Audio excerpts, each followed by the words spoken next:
this story is about. This story is about something you may have forgotten. It's not a memory, not quite. It's more like a feeling, the kind that slips between your fingers when you try to hold it, but lingers just long enough to make you pause. This story is about a day, just one. A quiet, ordinary day that came and went long ago, or perhaps never at all. There are no heroes here, no tragedies, no triumphs, no urgency, only stillness. A man wakes in a room made of wood and air. The straw beneath him is dry. The sun is shy. Outside, the wind stretches but does not speak. He has no destination, only simple tasks. He walks, he watches, he sits, he feeds a pig, he boils cabbage. He listens to a bell that no one seems to ring. This story is about nothing that matters. And yet somehow it matters entirely. Because this is not a story told to stir your heart, but to slow it. Not to keep you awake, but to walk beside you quietly until sleep takes your hand. You may not remember what happens. You may not even finish it. That's all right. This story doesn't need to be finished. It just needs to be felt, the way warm sunlight is felt through a window, or the weight of a blanket settling over your chest. Let it drift. Let it wander. There is no wrong way to listen. This is a story for those who are ready to rest. And it begins not with thunder or mystery, but with the soft creak of a door and a man stepping outside into a day that asks nothing from him and gives everything in return. A day you may never remember, but may never forget. I woke slowly, as though the world were gently inviting me to notice it again. There was no rush in the waking, no urgent sound, no cry or clang. Only the distant softness of morning air and the warm, earthy smell of straw beneath me. The straw rustled faintly as I shifted, its coarse ends scratching against the wool of my tunic. Somewhere high above, wooden beams met one another in slanted angles. I stared at them for a long time. Dust drifted in the beams of light that leaked through the cracks in the roof. Not much light, just a few narrow strands, enough to make the dust visible in its drifting. I watched the dust. It didn't hurry. I didn't either. I became aware of my hands. They were folded across my chest, and as I looked at them, I noticed how different they seemed. A little rougher than I remembered. Nails uneven. Faint lines in the knuckles that I didn't recall. There was nothing wrong with them, only the vague feeling that they didn't entirely belong to me. But I accepted them, and they accepted me. That was enough. The barn or hut, perhaps, was quiet. Not the quiet of emptiness, but the quiet of things waiting. I listened to it. The walls creaked slightly once. A pigeon muttered softly from somewhere in the rafters. Far away, a dog barked once, then stopped. These were not interruptions. They were part of the silence, the kind of silence that breathes. I turned my head. The straw beneath me shifted again. Beside the door, an uneven wooden thing held together by thick nails and age, I could see a pair of worn boots resting on their sides. They looked dry. That seemed important. Next to them, a wooden pail with a handle made of twisted iron sat half filled with water. The surface barely moved, but the light from the cracks above caught it just enough to show me that it was real. I sat up slowly, stretching a little, testing the motion in my shoulders and back. My body felt stiff, as though it had slept deeply, but not uncomfortably. I swung my feet over the edge of the makeshift bedding, no bed, just layers of straw and coarse fabric, and felt the cold dirt floor beneath my soles. It was cool, not cold, just enough to remind me that the day had not yet fully warmed.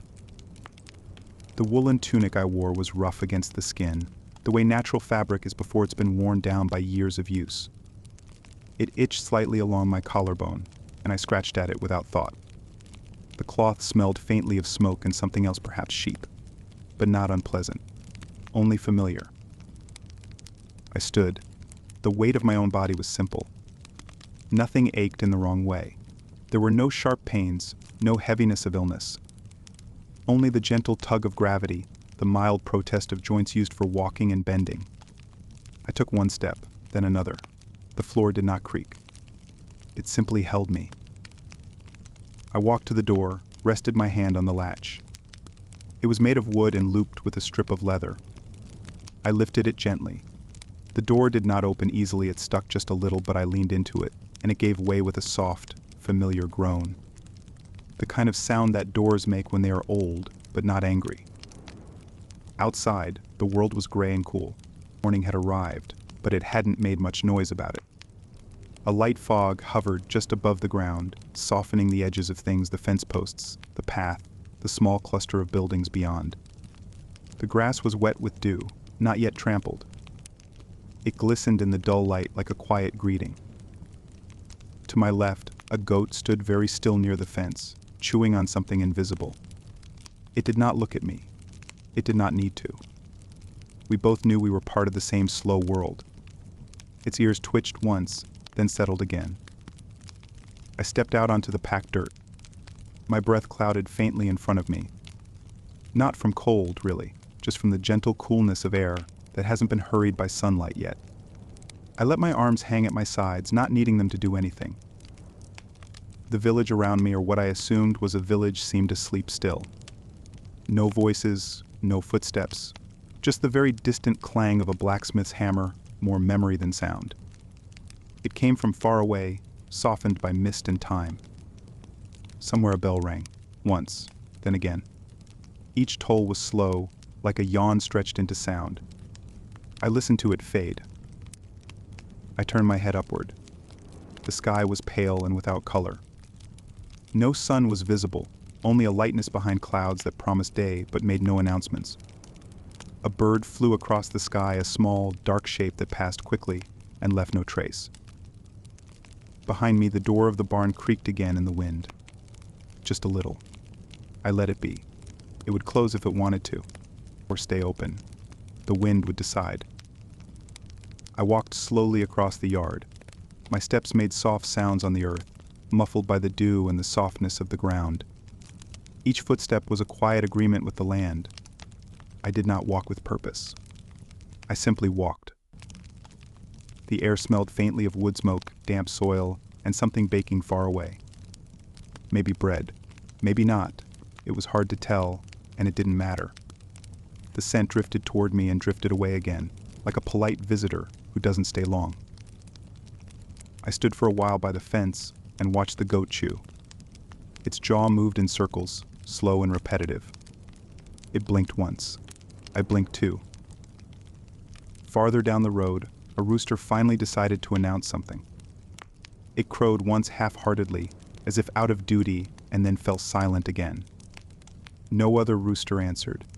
The moment passed, and the world remained quiet. I felt no hunger, but I knew I would eat later. Something simple, probably warm. A bowl of something. Maybe with a spoon carved from wood. I didn't look forward to it, but I didn't dread it either. It would happen, like most things here, in its own time. The breeze picked up slightly. It brushed past my face and tugged lightly at the edge of my sleeve. I could smell the fields beyond the buildings, now damp leaves, old stone, something sweet but fading. Maybe clover, maybe not. I sat down on the edge of a low stone wall near the barn and rested my hands on my knees. The stones were cold, and I could feel the dampness through the fabric. But it wasn't unpleasant. It reminded me I was sitting. I closed my eyes for a moment, not because I was tired, but because the world was already quiet enough that seeing it wasn't necessary. I could hear it. I could smell it. I could feel it. Somewhere nearby, a shutter creaked softly as the wind passed through the village again. A chicken clucked once from behind a co-op. A small leaf fell from a tree and landed without a sound. I opened my eyes. The same goat still stood chewing. The same fog hung low in the field. The same slow morning continued unfolding, minute by quiet minute. I didn't know what time it was, and I didn't need to. The day would come whether I measured it or not. There would be water to fetch soon, wood to move, maybe some kind of soup to stir.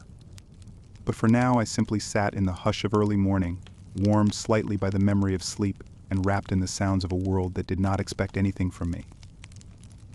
The straw had clung to my sleeves. I brushed it away without urgency. The light grew slightly brighter in the sky, but only slightly. I let it grow. There was no need to do anything yet. The day was already beginning. Slowly, softly, like all days here seemed to. The day had settled into itself without ceremony. The sky, once gray and quiet, had taken on a muted silver, as though the sun were still unsure about showing itself. The air felt unchanged since I first stepped outside, still cool, still damp, and still filled with that slow-moving hush that makes every sound seem just a little farther away. I stood near the door for a long moment, unsure if I was waiting for something or simply standing. The wooden bucket rested nearby, its surface stained and darkened by years of water, sun, and quiet use. It was heavier than it looked, the kind of weight that seemed to grow the longer it was held. I picked it up with both hands and let it hang by my side. It swung gently with each step as I began my walk toward the well. The village was still quiet. Nothing hurried. The paths were soft underfoot, packed earth traced with footprints of those who had passed earlier, bare soles, heavy boots, small paws. A trail of chicken prints wandered diagonally across the lane and disappeared into a hedge. I wondered where it had gone, perhaps nowhere in particular. Mist still lingered in the dips of the land, especially where the road curved slightly downhill. There it gathered between the hedgerows like sleep still clinging to the earth. I moved through it, feeling the air grow heavier, then lighter again, as I emerged into the clearing where the well stood. The well itself was simple, a low stone circle with a slanted wooden roof, weathered and mossy, held up by beams darkened with age. A rope hung down from the crossbeam, wound around a wooden spindle polished smooth by countless hands turning it over countless mornings. One side of the roof had a tiny nest tucked into the beams. I didn't see the bird, but I imagined it was nearby, watching. I set the bucket down and rested one hand on the spindle. The rope was scratchy, and its fibers shed tiny bits into the breeze.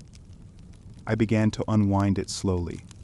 With each turn, the wooden crank groaned softly, like someone gently clearing their throat in the next room. The sound did not disturb the peace it added to it. The bucket at the end of the rope dropped into the dark. I listened. A long pause, then a splash. The kind of sound that barely echoes, as if even the water below did not want to wake the day. I drew the rope back up, hand over hand, the weight of the full bucket growing in my arms as it rose. When it reached the top, I steadied it with one hand, guiding it over the stones and into the waiting bucket on the ground. Some of the water sloshed over the edge and trickled down the sides.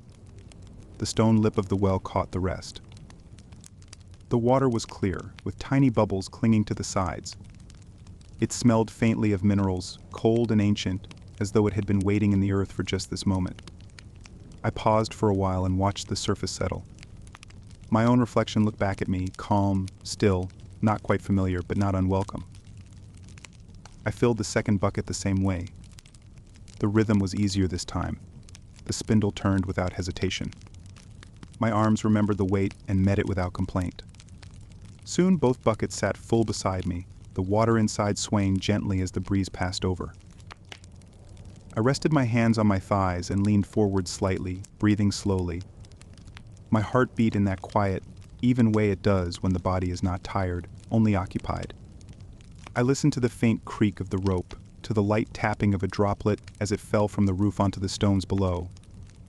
A fly buzzed near the bucket, considered it, then drifted away again. No one else came to the well that morning. The village remained still behind me, and the road beyond remained empty.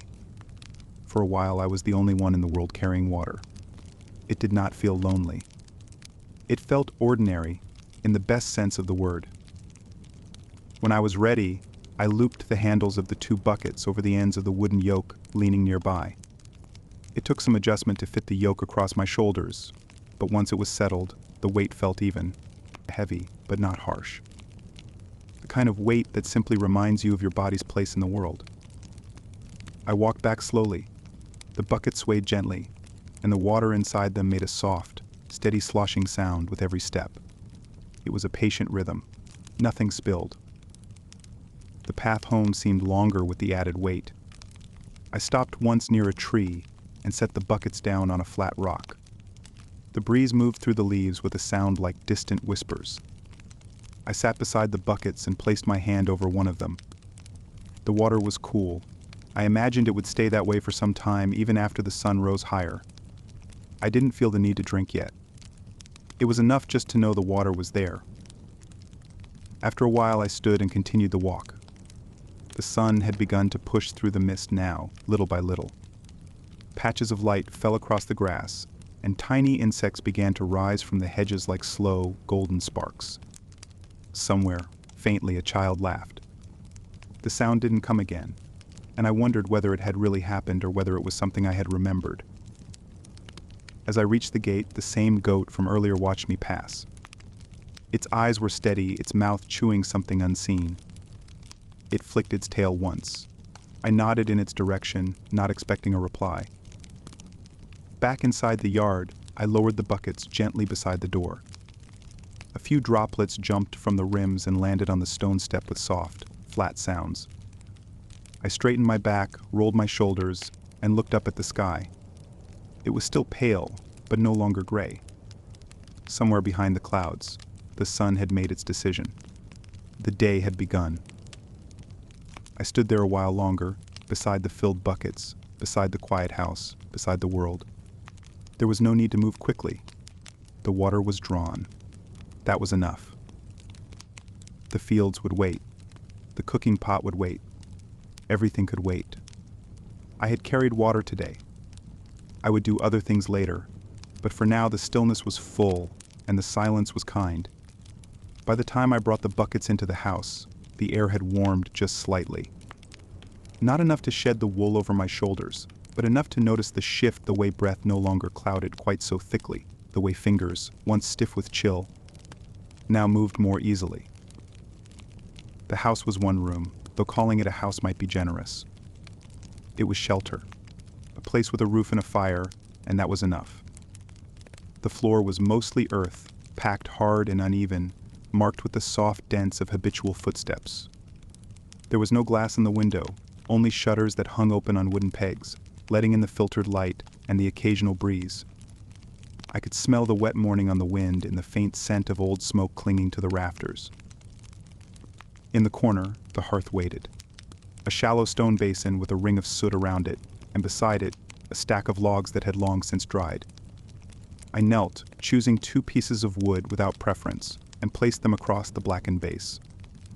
A few embers still glowed beneath last night's ash, low and red and pulsing. I stirred them gently with a length of iron, coaxing life from what remained. A small tongue of flame emerged and slowly accepted the wood. Fire grows quietly if left unbothered. I sat back on my heels and let it rise on its own terms. The smoke trailed up the chimney's crude stone throat, and the scent of warm ash filled the room. Near the hearth sat the pot. Iron round, a little dented from years of use. Its handle curved neatly, polished by countless hands. I lifted it and brought it to the small table, which was little more than a plank balanced across 2 stools.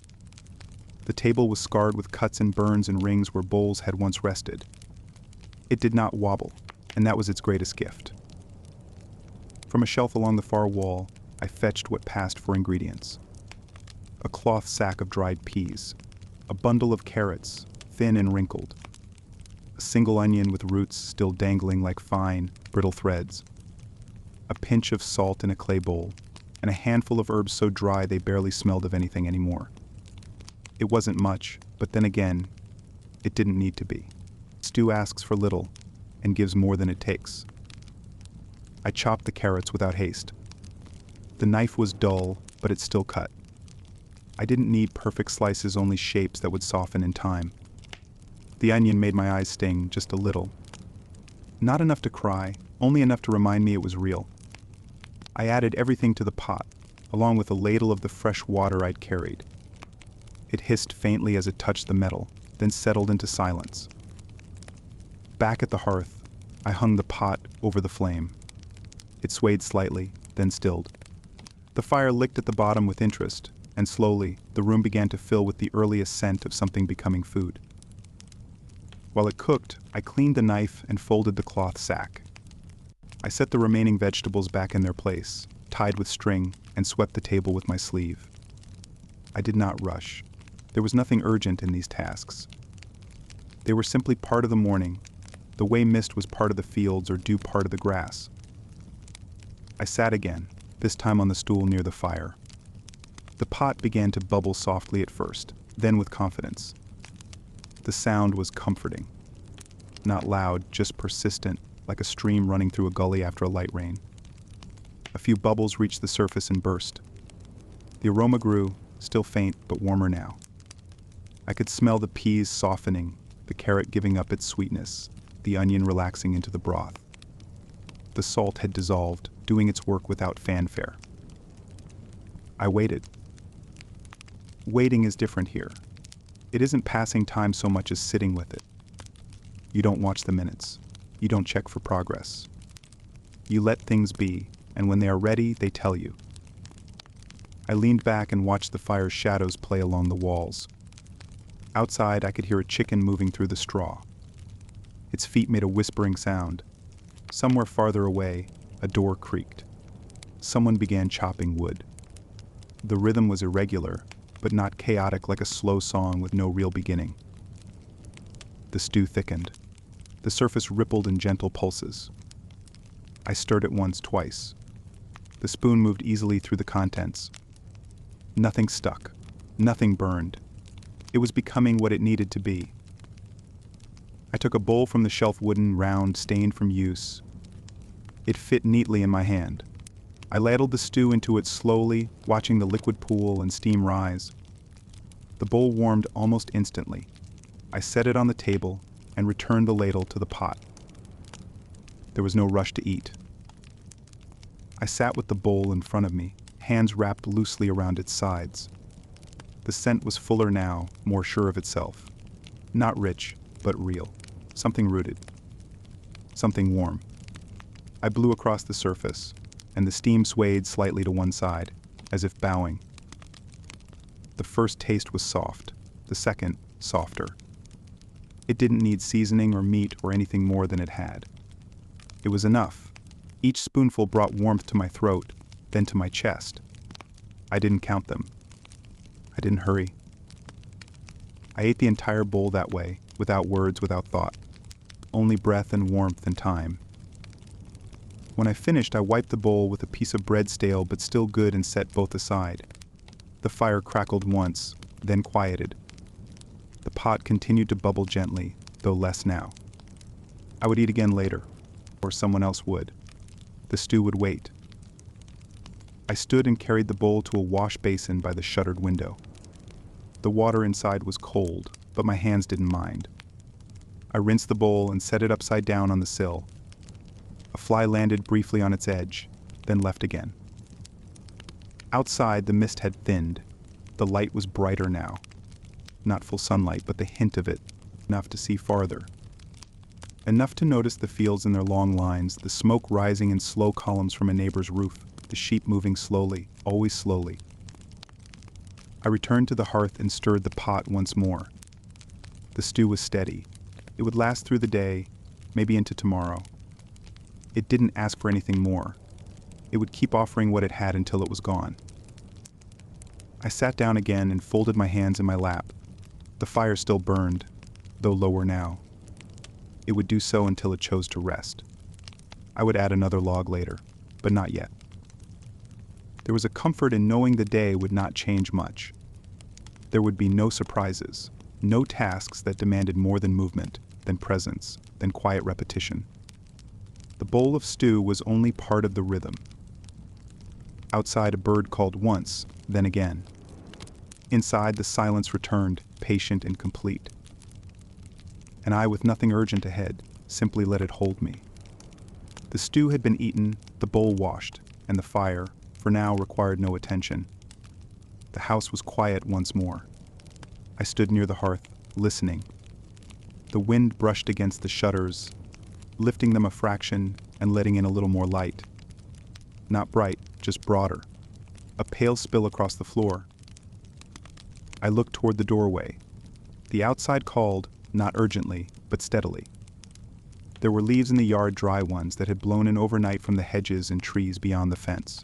Small branches, bits of straw. They gathered in corners, behind stones, at the edges of things. They waited to be moved, though they asked for nothing. The broom leaned in its usual place beside the doorway, made from bound twigs, and a long stick that had been worn smooth by the same hands, day after day, month after month. I picked it up, testing the weight. It was light but firm. A good weight. It fit in my hands as though it had always been there. I stepped outside. The morning had stretched itself into a fuller light, though the sky was still covered in a gauze of pale cloud. The shadows were soft, the goat was gone, and the chickens, if they were ever nearby, had wandered off without trace. The air smelled of straw, damp stone, and something distant, perhaps baking, perhaps laundry hanging on a line. I didn't look for it. I let it remain unconfirmed. I walked to the edge of the yard and stood there for a while, broom in hand, not sweeping yet.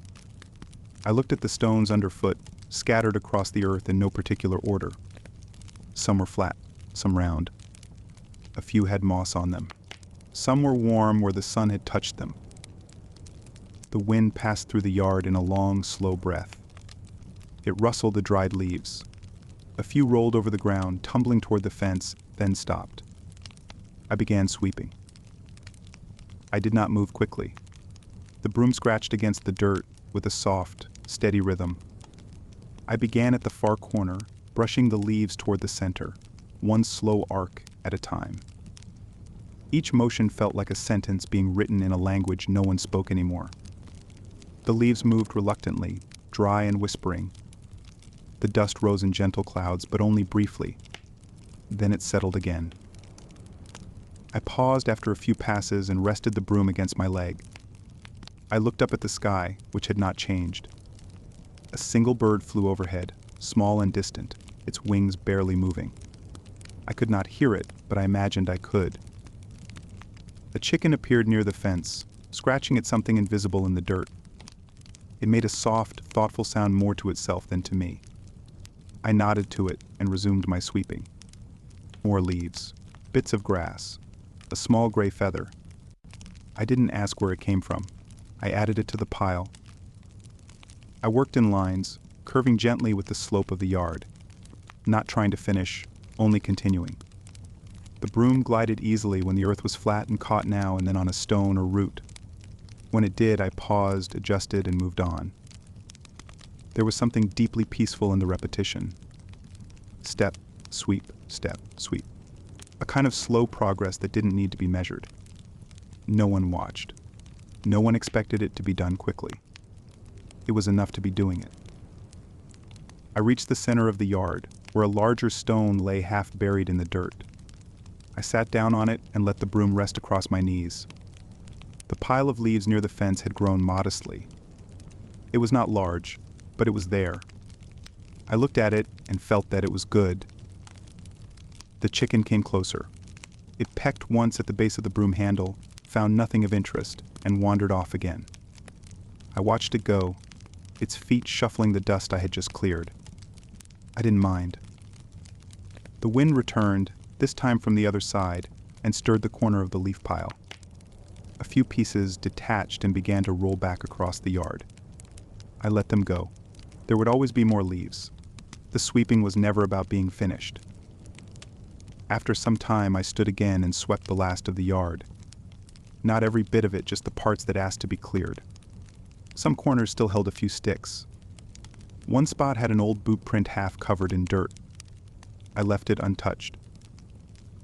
I gathered the leaves into a loose pile and used the edge of a flat board to scoop them into the compost heap by the fence. The pile was soft, brown, and layered with memory-old meals, trimmings, wilted greens. I added the new leaves gently on top and covered them with straw. The wind would come again and try to undo it, but not today. When I finished, I carried the broom back to the doorway. I leaned it carefully where it had been before, bristles down, handle against the wall. It stood the way it always stood, waiting. I looked back at the yard. It was not empty, but it was quieter. The stones were more visible. The dirt looked brushed. The air seemed clearer, though I knew it was not. A few leaves had already returned to the edge of the fence. That was their way. I would sweep again tomorrow. Or someone would. Or perhaps not. I sat on the stone by the doorway and rested my hands in my lap. The breeze moved across the yard again, cool now, and I closed my eyes. The world was still there. The birds. The chickens. The scent of earth. The hush of clouds. The weight of a broom no longer in my hands, but still remembered in the arms. It had been a quiet task, but a good one. The yard had been swept. The pile of leaves was no longer where it had been. The dust had settled again into its usual patterns. The broom rested beside the door, leaning lightly against the wall, its bristles bent in the same direction as always. I sat for a while on the same low stone near the doorway, hands resting on my knees, palms warm from the slow labor of the morning. The sun had crept a little higher in the sky, though it remained hidden behind a thin veil of cloud. The light was soft and yellowish now, the kind that doesn't cast harsh shadows. I looked at the fence and then at the small gate. It swayed slightly on its leather hinges, not because of wind, but simply because it was old. There was no sound for some time, not even birdsong. Only the occasional whisper of air slipping past the corner of the house and brushing across the straw in the yard. A distant cough from somewhere beyond the hedge, then silence again. And then the pig came. It entered through the open gate with the unhurried dignity of one who does not need permission. It was large, grayish pink and low to the ground, with ears that drooped and eyes that seemed to care very little for anything in particular. Its hooves made a soft, deliberate sound on the packed earth dull, like fingers tapping on folded cloth. It paused midway across the yard and looked at me. Or rather, it looked in my direction. It did not blink. Its face bore no expression. It chewed once, though I saw nothing in its mouth, and then it blinked, once, very slowly. I nodded, a small motion. The pig seemed satisfied and turned slightly toward the patch of straw that still lay near the fence. It examined the area without hurrying. A single leaf, left behind from my sweeping, caught under its hoof. The pig stepped over it. It began to root around quietly, rhythmically. Its snout moved in short arcs, brushing the earth, lifting tufts of old straw, turning them over as if reading something hidden beneath. I watched without interest and without boredom. There was something soothing in its movements. Every so often it paused and looked up. Not at me, but somewhere beyond me, as if checking to see if the world had changed. Then it returned to its foraging. A short grunt, then silence, then more shuffling. It moved around the yard this way for quite some time. I did not interrupt. I did not speak. I barely moved. The sun had not moved much either. The light was the same. The breeze had gone elsewhere. The pig came closer. It stopped about 3 feet from me and looked at the ground near my feet. Its snout brushed a small rock, nudging it gently aside.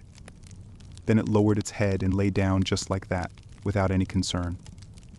Its legs folded beneath it, and its body settled into the warm spot of earth that had been shaded only moments ago. It sighed.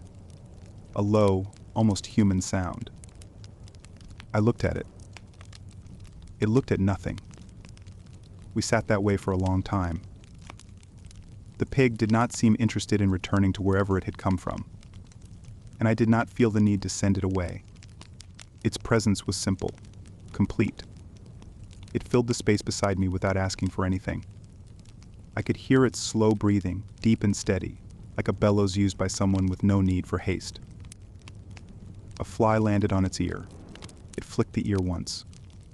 The fly left, then returned. The pig did not react a second time. Somewhere in the distance, a pair of crows began arguing. Their voices were sharp and unwelcome in the quiet yard, but their conversation faded quickly. Whatever it was they were disputing had been resolved or abandoned. The pig closed its eyes. I could not tell if it was asleep. Its breathing did not change, but the stillness deepened. I shifted slightly on the stone. The pig did not notice. Or it did and did not care. Time passed. I leaned back against the wooden wall of the house and let my head rest. The boards were rough, but warm. The smell of wood smoke still clung to the grain. I closed my eyes just for a moment. When I opened them again, the pig was still there. It had not moved. A small patch of dirt now clung to its side, where it had rubbed against the ground. Its ear twitched once more. I watched it breathe. I wondered what pigs thought about, or if they thought at all. Perhaps they didn't. Perhaps their days passed in a soft haze of scent and motion, of sun and soil and the occasional sweet root. I did not envy them, but I did not pity them either. The wind returned. It passed through the yard like a long, forgotten story. The straw shifted slightly. A small feather lifted, spun once in the air, then fell again. The pig's ears caught the motion but did not move. I stayed a little longer. Eventually the pig stood, slowly with the same care it had taken when lying down.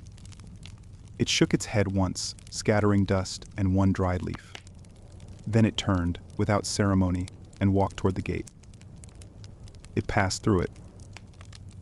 Its hooves made the same soft tapping on the dirt as before, fading gradually until I could no longer hear them. It did not look back. It did not need to. I remained seated for a while after it left, watching the space where it had lain. The earth was slightly darker there, pressed down and warm. The breeze passed over it, but did not erase it. I stood. My legs ached slightly from sitting so long. I stretched. The sun was higher now, but still not bright. A shadow from the fence stretched lazily across the ground. I brushed the dust from my sleeves. The goat had not returned. The chickens were gone again. A bird called once, then fell silent. The broom still leaned by the doorway, just as I had left it. I looked down at the place where the pig had lain. Then I went inside. The morning had stretched into something wider. Not afternoon yet, but no longer early. The kind of hour that doesn't rush and doesn't remind you that it's passing. The air was still soft, warmed slightly like fabric that's been held near the fire but not too close. Inside the house, the stew pot had grown quiet.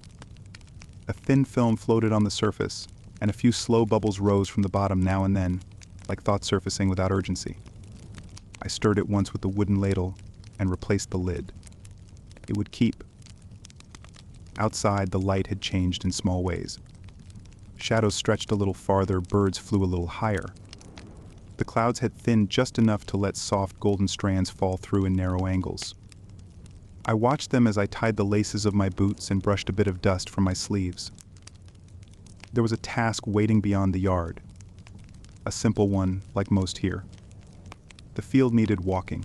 Not plowing or planting, not yet, only walking. A slow check of its corners, a gentle survey of its edges.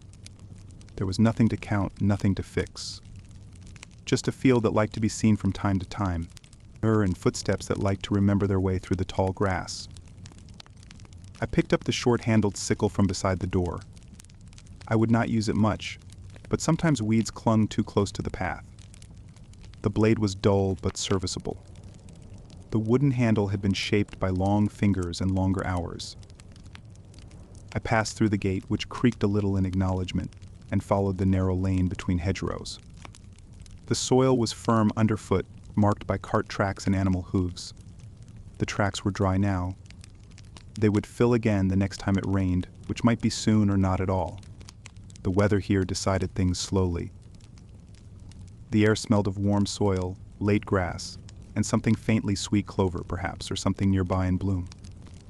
A bee passed near my shoulder, buzzing softly, busy with nothing I could see. I let it go by. The lane curved gently, rising just enough to make the walk feel like progress. I passed a row of crooked fence posts, leaning in different directions like sleepers in chairs. Moss grew on some of them. A spider had spun a web between two slats, and the strands glittered faintly in the sun. I ducked beneath it without disturbing anything. After a while, the hedgerows fell away, and the field opened in front of me. It was wide, not endless, but wide enough to make the eyes slow down. The grass waved in the wind with no direction, each blade moving on its own time. Patches of wildflowers clung to the edges, small bursts of color that didn't draw attention unless you stood still and looked. I stopped near a low stone wall at the field's boundary. It was old, covered in patches of lichen and pale green moss. Some stones had fallen, others had shifted, but it still marked the edge of things. I placed my hand on its surface. It was cool and dry, and the lichen was soft under my fingertips. I traced one of the cracks for no reason at all. A few birds landed on the far side of the field, small ones, brown and gray. They pecked at something invisible and then lifted away again, leaving no mark that I could see. I stepped over the lowest part of the wall and into the grass. The sound changed. No longer dirt beneath my feet, but stems and leaves brushing and parting with every step.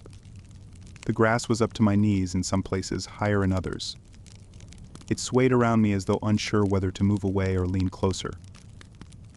I walked slowly, not in lines but in curves, letting my feet decide the way. Each step made a soft rustling, a sound like turning pages in a book too old to remember its story.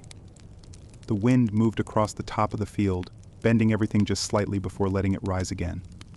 A single seed drifted past my face. I turned my head to follow it, but it disappeared quickly into the sky. Here and there, the field changed texture. One patch of ground felt firmer, another softer. I stepped carefully where the earth dipped, avoiding low places where water might collect. I knelt once to pull a weed that had crept too far into the barley row.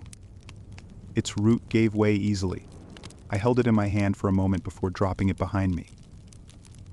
At the edge of the north side, a narrow stream ran between stones. I paused there. The water moved slowly, clear and cold, with small bubbles clinging to the rocks. A frog jumped into the shadows when I approached. I watched the ripples settle. I dipped my fingers into the stream and brought the water to my lips. It tasted of nothing but cold and time. I drank slowly, then dried my hands on my tunic and sat on the stone nearest the bank. The sun had shifted again, higher now, though still behind its curtain of cloud. The light on the grass had a softness to it, a kind of hush. I let it rest on my face. Insects buzzed in the thickets, and the reeds swayed gently beside me. Somewhere, a cow lowed. Farther still, a cart rumbled over stones. All of it was faint, distant, polite. I stood again after some time and resumed my walk. The path I took back was not the same as the one I had followed out. The field allowed for that. It remembered all paths equally and forgot them just as easily. I let my hand brush the tops of the tallest grass. The stalks tickled my skin and left faint lines of green. Near the southern edge, I passed an old wooden post with a faded bit of cloth tied to it. It fluttered once, then stilled. Perhaps it had been left there as a marker, or perhaps by no one at all. The wind pulled at it gently, but it held fast. I reached the stone wall again and stepped over it. The lane stretched ahead, familiar and unchanged. I followed it. The walk back felt quieter, though nothing had grown louder. I carried the weed I had pulled, holding it between two fingers by its thin root. When I reached the gate, I tossed it toward the compost pile. It landed softly and disappeared into the straw. The yard was as I had left it. The broom still leaned by the wall. The pig had not returned. The house waited without expectation. I opened the door and stepped inside. The stew smelled richer now. The fire had grown low, and the light from the window stretched farther across the floor. I placed the sickle back where it belonged. Then I sat on the stool by the hearth, the same one as before. My boots carried dust from the lane, and the cuffs of my tunic were lined with pale threads of grass. I did not brush them away. The field was far behind me now, but it would be there again tomorrow. Just as wide, just as slow, just as ready to be walked again. The afternoon light had reached its quiet middle. It was neither bright nor fading, just there suspended in a gentle stillness that touched everything with the same soft hand. The air no longer moved. Even the wind, it seemed, had stepped aside for a rest. I stood near the edge of the second field, the one planted with turnips. A low wall separated it from the lane. Beyond the wall, the earth sloped gently toward the village, and farther still, I could just make out the shape of the stream where I had stopped earlier. The water would still be flowing. The frog would still be hidden beneath the reeds. In the turnip field, the soil was dark and damp, recently loosened by last week's rain. It smelled of things growing and things waiting to grow. The rows were uneven, marked not with string or stake but by habit and memory. I walked between them, feeling the earth yield slightly beneath my boots. The turnips poked through the surface in quiet humps, pale, rounded, and half-dusted with soil. Some were large, others no bigger than a fist. Their green tops swayed gently with the weight of their roots. None were perfect. None needed to be. I knelt at the start of the row and placed a woven basket beside me. It had a broken handle, mended with twine, and a few slats near the base had gone gray with age. Still, it held firm. I adjusted it so it wouldn't tip and reached for the first turnip. My fingers curled around the base of the green stems. I rocked the bulb gently back and forth, feeling the soil release it in slow motion. When it came free, it brought a little earth with it. I brushed it off with my palm and set it into the basket with a soft thud. The next turnip came free more easily. The one after that, not at all. I dug around it with my hands until the soil gave up its hold.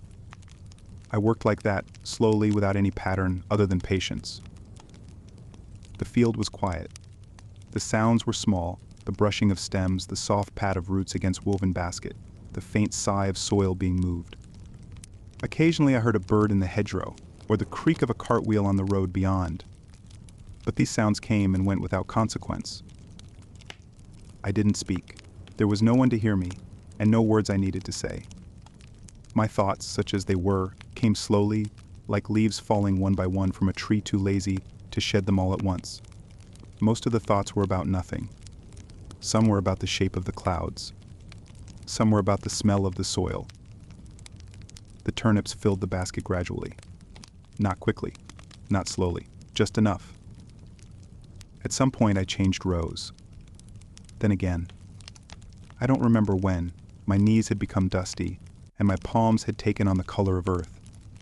I rubbed them on my tunic, but the stains remained. I stood to stretch, placing my hands on the small of my back. The field extended quietly around me. The air was warmer now. Not hot, but warmed through like bread that had rested by the oven. The sky had softened at the edges, and the clouds seemed more distant. I walked to the edge of the field and placed the full basket near the wall. Then I returned for another. This one was older, its weave looser, but still useful. I worked in the same way, kneeling, turning, lifting. The earth remained kind. The turnips remained steady. Once I found one that had split from too much rain. I left it behind. Another had a long root that curled like a tail. I held it up for a moment, smiling a little, before placing it carefully with the others. Somewhere nearby, a bee hummed close to the ground. A grasshopper clicked through a patch of dried stalks. A cloud passed over the sun. The shadows shifted gently. Nothing else changed. I paused again, wiping my forehead with the sleeve of my tunic. My breath came evenly. My arms were tired, but not sore. The tiredness was familiar, the kind that settles in without making a fuss. I liked it. I sat for a while near the wall, back against the stone, watching the tops of the turnips move in the breeze.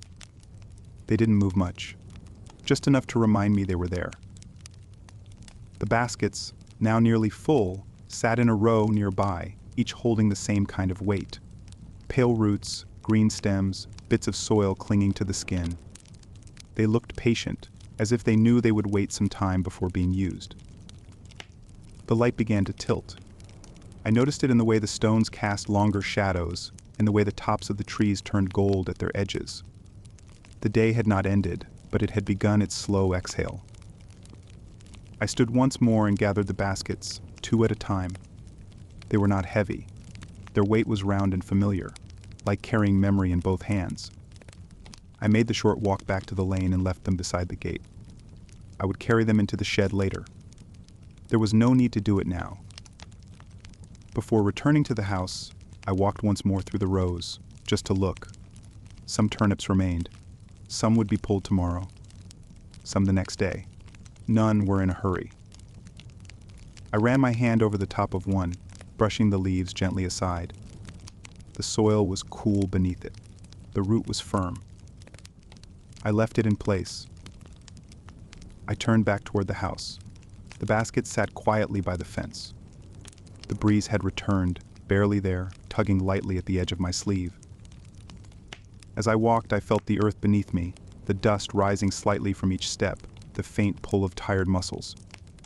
I thought of the stew waiting on the hearth, of the warm cup of water I would drink soon. I thought of the pig and the goat, and the silence that had greeted me so often today. I reached the gate and passed through. The yard looked the same. The broom, the stool, the door ajar as I had left it. The air was still. I looked once more over my shoulder at the field. The rows were uneven, the leaves a little wild, but the turnips were where they belonged. And that was enough. The baskets of turnips had been gathered and placed neatly in the shed. The tools had been wiped clean with a dry cloth and set beside the door, where the wall met the corner of the stoop. There was nothing left to carry, nothing urgent waiting to be done. The light had grown wide and golden, and the sky had flattened into one long stretch of gentle stillness. I took a piece of bread from the shelf near the hearth. It was round and hard, baked 2 days before. I pressed my thumb against the crust and found it yielded just slightly. Enough. I broke the loaf in 2 and wrapped it in a small cloth. From the pot, I ladled a scoop of the stew into a wooden bowl and covered it with a carved lid.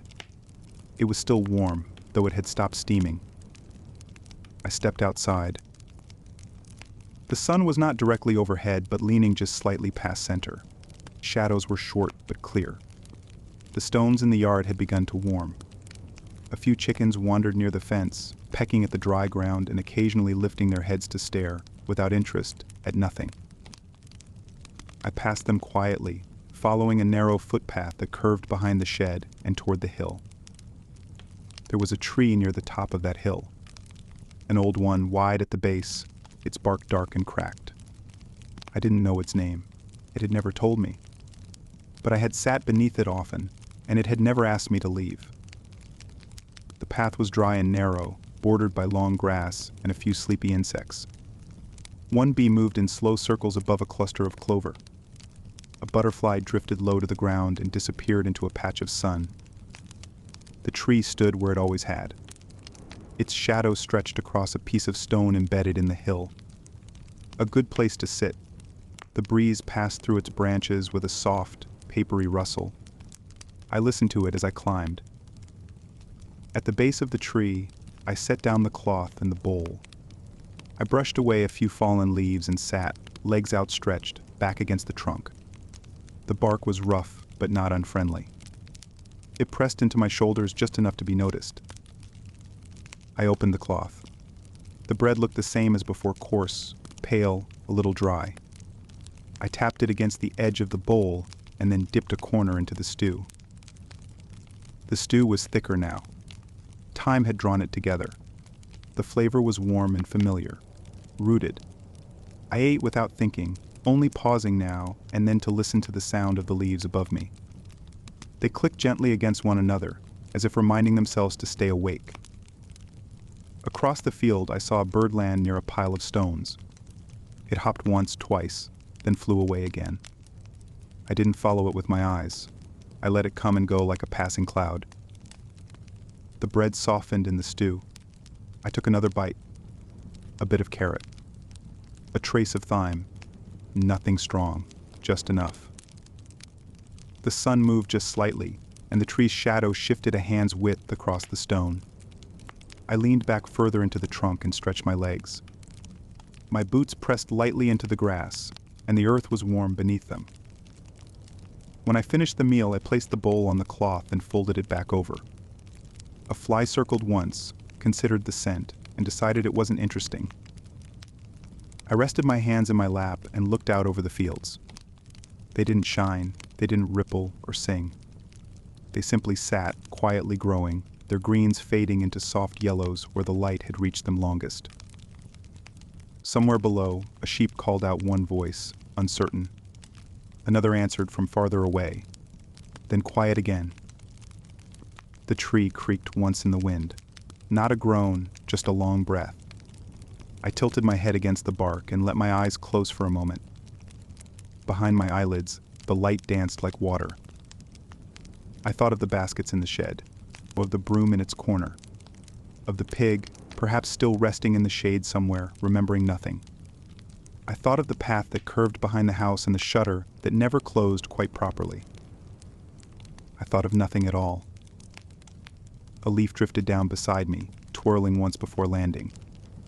I opened my eyes and watched it rest against the cloth. I didn't brush it away. Far off, I saw someone walking beside a fence. A figure in brown, moving slowly, almost like a shadow. They did not wave. I did not call. They turned and vanished behind a tree. The sun dipped slightly lower. The breeze grew cooler, brushing the hairs on my forearms. I unfolded the cloth again and checked the bowl. Nothing had spilled. I tied the corners and set it beside me. I would return soon. But not yet. I lay back on the ground, one hand behind my head, the other resting on my stomach. The grass beneath me was dry and uneven, but it cradled my body without resistance. I stared up into the branches, watching them sway. Above the tree, the sky had softened into a lighter blue, almost white at the horizon. A bird passed overhead without sound. I closed my eyes again. There were still hours left in the day. Plenty of them. Enough for walking, for water, for the slow, easy weight of repetition. But here, under this tree, with the breeze in the leaves and the taste of stew still lingering, there was nothing missing. The basket could wait. The field could wait. Even the fire back in the hearth could be forgotten for a little while longer. I folded my arms across my chest and let the wind move around me, let the tree watch over me, let the world carry on in its quiet, circling way. And I listened to the silence until it became part of me again. I don't remember when I lay down completely. It must have happened sometime after I folded the cloth, after the bowl was tied and the last crumbs of bread brushed from my fingers. I had meant to sit a while longer beneath the tree, to watch the light change across the hills. But then I was lying flat, looking at the sky. The grass beneath me was dry in some places, cool in others. A single stalk pressed against my neck, just enough to remind me it was there. My hands were folded lightly over my stomach. I could feel my own breath rising, falling as steady as the wind through the branches above. The clouds were slow. They moved as though they had nowhere else to be, which I supposed was true. Wide, flat shapes, pale gray along the undersides, trimmed with light around their edges. Not brilliant light, but the kind that seems to glow from within, like flour dusted over warm stone. I watched one cloud drift from the right side of the sky to the left. It took its time. It changed shape as it moved long, then round, then flat again. For a while it looked like a ship, then like nothing, then like a ship again. Another cloud followed behind it, smaller, less sure of itself. It stayed close. Birds passed now and then, small dark specks gliding between the spaces in the sky. They did not flap their wings. They simply rode the wind, cutting slow curves across the blue. The tree behind me creaked softly as the breeze moved through it. Leaves fluttered, then fell silent. I turned my head slightly, not to look, but to feel the sound better that wouldn't murmur, like a doorway opening at the far end of a long hall. The sun was not directly overhead anymore. It had begun its descent, and the light had turned warmer. The shadows of the clouds moved across the field slowly, brushing the tops of the grass, then passing on. I watched one shadow cross the base of a hill and disappear. I shifted a little, resting my head on my arm. The sleeve was scratchy against my cheek, but not unpleasant. It smelled faintly of earth and wool. My boots rested loosely at the ends of my legs, toes pointed outward like punctuation marks in a sentence with no urgency. I closed my eyes for a moment. The air felt heavy with stillness. Not thick, not hot, just full. As if everything in the sky had settled into a long breath and was waiting before the next. When I opened my eyes again, the clouds had changed. One of them had stretched thin and nearly vanished. Another had grown taller, curling upward in slow layers. I traced its edge with my gaze, watching how it caught the light and gave it back in silver. I wondered if the clouds ever remembered where they had been. Probably not. Or if they did, they didn't say so. A beetle crawled across the edge of my sleeve. I watched it for a while. It paused once, lifted one leg, then continued. I didn't move. Eventually it reached the grass and disappeared. Far below, in the village, I heard the faintest sound of voices. Nothing loud. A greeting, perhaps. Maybe the calling of a name. It faded quickly, and the silence returned like a soft door closing. I took a slow breath. The air tasted of grass and dust and something sweet. Clover again. Or maybe not. Maybe just the memory of clover. The clouds drifted farther. One of them broke apart at the edges, like parchment torn slowly down the middle. I imagined it falling, but it never did. It simply disappeared into thinner air. I thought of nothing for a while. And then I thought of the fire back home, whether it had burned down or gone out completely. I thought of the pot, still resting on the hearth, the smell of turnip and broth rising faintly. I thought of the doorway and the broom and the stone in the yard where I had first sat that morning. I thought of the pig. Then I thought of nothing again. The sun slipped lower. I felt its light change on my skin, less direct now, more angled, touching only the tops of things. I didn't need to look to know it had begun to dip behind the western edge of the trees.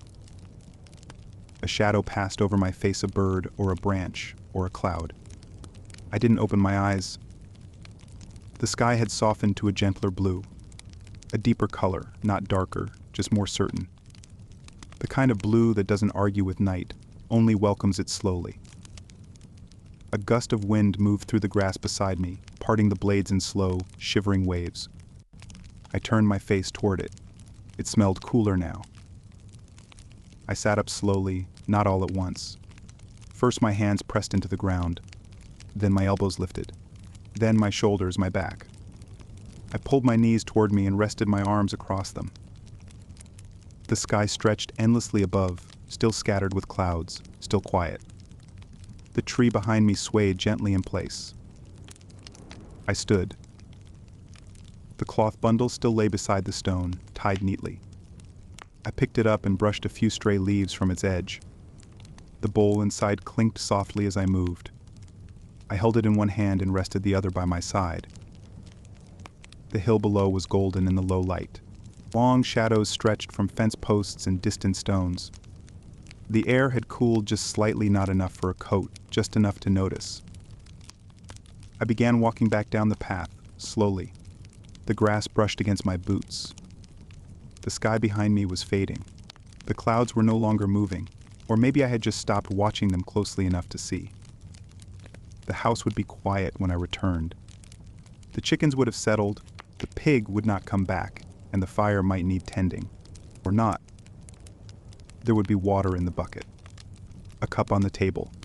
The broom, still in its corner, all as it had been, all as it would be. The clouds behind me drifted on. I didn't need to follow them. By the time I reached the house again, the light had turned soft and golden. Not the kind of gold you find in coins or paintings, but a quieter kind, dusty and low, settling into the corners of the yard like it belonged there. The door creaked gently as I opened it. The air inside had cooled slightly, though the hearth still held warmth in its stones. The stew pot sat untouched, the lid just as I had left it. I set the cloth bundle down beside the shelf and poured a cup of water from the bucket. It tasted faintly of earth and metal, and I drank it slowly, listening to the faint rustling outside. Through the open shutters, I heard them, the chickens. Their voices were soft, conversational, not distressed, not urgent, just present. They made little sounds like old friends muttering to themselves over cards. They shuffled through the straw near the edge of the fence, leaving small, scattered tracks in the dirt. Feeding them was not a chore, not really. It was a rhythm. Something done not because it had to be done, but because it always had been. I reached for the sack in the corner, the one filled with grain. It was coarse and brown, tied at the top with a frayed bit of cord. I untied it, dipped the tin scoop, and filled the small pail beside it. The grain made a soft, shifting sound as it settled dry and comforting, like sand slipping through fingers. Outside, the air had cooled. A breeze came in from the west, where the sun hovered just above the trees. I stepped into the yard, holding the pail in one hand, and watched as the chickens looked up, as if they had expected me, but had been too polite to call out. There were 7 of them. 1 white, 2 black, the rest a mix of copper, ash, and mud-brown feathers. They moved without haste, stepping carefully, each one pausing often to tilt its head and consider the world sideways. I scattered a handful of grain in the dust. The sound it made, the tiny patter of kernels on dry earth, was enough. They moved toward it at once, not running, not fighting, just gathering. Each one had its way. One scratched at the same spot over and over, even after the grain was gone. Another pecked with practiced precision, as if each seed required approval. A third stood perfectly still for several moments, staring into the grass, before finally stepping forward to eat. They did not speak to me, but they did not mind me. I sat on the low stone near the co-op and watched them, the pail resting at my feet. The sun fell a little lower. Shadows stretched longer, pulling across the yard in soft strips. One of the chickens wandered through a band of light and blinked, then kept moving. The others remained in shade. I tossed a little more grain, this time in a wider arc. The kernels bounced once, twice, then settled. A few of the chickens followed them. Others did not. I could hear them breathing, if I listened closely enough. Soft, nasal sounds between pecks. No complaints. No demands. One of them paused beside my boot and looked up at me. Its eyes were small and round and black, reflecting the pale blue of the sky. It blinked once, pecked the side of my shoe, then went back to the ground. I smiled. The pail grew lighter. The chickens grew slower. They had eaten enough, I thought, or at least enough for now. I tipped the last of the grain into a small hollow near the fence and set the pail aside. One of the chickens had wandered off behind the co-op. I heard it scratching in the straw, perhaps searching for something it wouldn't find. I didn't call to it. I knew it would return. The others began to settle. One crouched near the wall. Another folded its legs and sat down, feathers puffed against the cooling air. A third remained standing, but its eyes began to close, then open again, then close. Above us, the sky had turned pale lavender. The last rays of sunlight streaked across the tops of the trees. The shadows were no longer long, they were complete. The wind had stopped again. The stillness returned, deep and even. I stood slowly, brushing my hands along the sides of my tunic. The chickens made no protest. They remained where they were, content to finish the day where it had left them. I picked up the empty pail, tapped the side gently with my fingers, and walked back toward the house. The stones in the yard were cool beneath my boots. I heard the door creak as I opened it again. I stepped inside. The light inside was dim now, filled only by the orange glow of the last coals in the hearth and a sliver of dusk slipping through the shutters. I placed the pail back where it belonged and poured another cup of water. It tasted the same as before. I sat down at the table, resting my arms across its surface, letting my shoulders fall into stillness. My legs ached pleasantly. My hands were dusty but relaxed. My breath came quietly. Outside, the chickens murmured their last thoughts of the day. They rustled once more in the straw. Then, silence. I watched the fire. One coal cracked and shifted, sending up a single spark. It rose bright for a moment, then vanished. The day was almost done. Only the night remained. The evening had lengthened itself gently, like a cat stretching across the floor before sleep. There was no sudden darkness, no urgent wind, only a slow cooling of light, a gradual deepening of blue in the sky, a hush that settled over everything without warning. I stood just outside the house, my back to the wall, the door behind me open. The air was still. The chickens had gone quiet. Even the insects, which buzzed and hummed earlier in the warmth of afternoon, had softened their songs into long pauses. A single moth fluttered near the shutters, then vanished. It was time to walk. Not far. Just to walk. To feel the path beneath my boots. To follow the fences and see the fields in their evening colors. The world was not waiting for me, and I was not leaving anything behind. It was just a way of letting the day fall around me while I moved through its last breath. I stepped out into the yard. The broom still leaned where I had left it. The stool remained by the doorway. A dry leaf circled once in the air, then came to rest near the corner of the wall. I didn't touch it. The path was familiar. I took it often, though it changed with each passing light. Now it was soft with shadow, edged with gold, and marked by the quiet footprints of the day. My own from earlier, the goats faded. A child's, perhaps, though I hadn't seen one. I walked slowly. My steps were even. The dust rose in small puffs beneath my feet, then settled again without protest.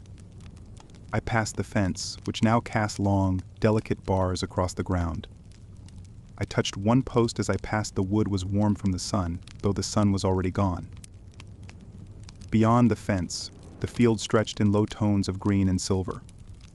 The tips of the grass caught what little light remained. A few insects moved lazily among the stems. Nothing hurried. Everything had found its place. Far off, a bell rang. Only once.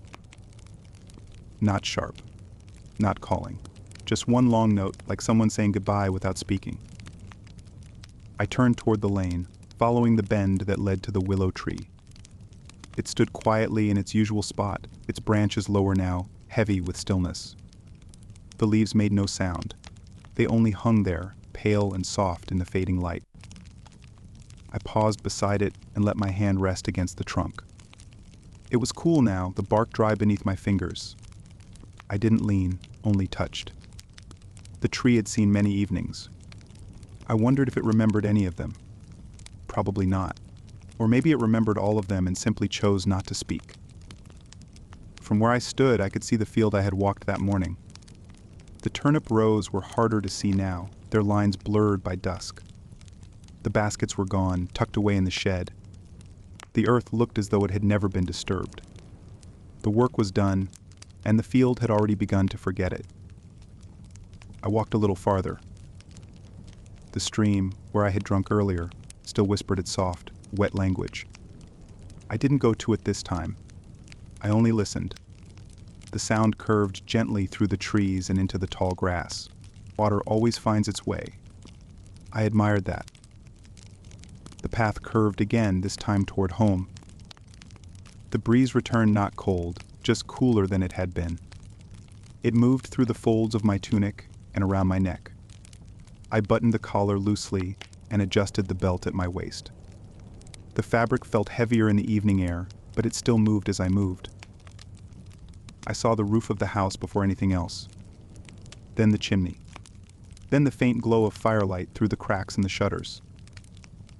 It looked exactly the way it always did. As I drew closer, I slowed again. My steps became quieter. The yard seemed softer, as if it, too, was preparing for sleep. The chickens had all gone inside the coop. I saw their shapes through the slats barely moving. One stirred, then stilled again. I passed the broom, still in place. I touched the handle briefly with my fingers, then let it be. Inside, the house welcomed me without sound. The hearth had not gone out. A few coals still glowed faintly beneath the blackened wood. I stirred them with a stick and added a single log. It caught quickly, the flame curling upward like a cat uncurling from sleep. I poured a small cup of water and drank it by the window, looking out at the sky. The last of the light had left the clouds. The stars had begun to appear not all at once, but one at a time, as if waiting their turn. I counted 5. Then I stopped counting. I sat on the stool near the hearth and let my hands rest in my lap. My arms were tired. My back was warm from the fire. The quiet in the room was full, not empty. The day had gone. It had not rushed. It had not struggled. It had not spoken in great declarations or dramatic shifts. It had simply walked with me, step by step, from straw to stew to tree to field and back again. And now it rested. I leaned back slightly, feeling the stool creak beneath me. The flame crackled once, a small sound, a real one. Outside, the wind whispered once more through the grass. I listened, and I let it pass. The flame in the hearth burned softly, no longer needing attention. It had found its balance between wood and air, a quiet rhythm, steady. It cast a gentle light across the floor, where the dust had settled again into small patterns made by boots, broom, and shadow. I sat at the table with my hands folded, not to rest them but simply to feel their weight.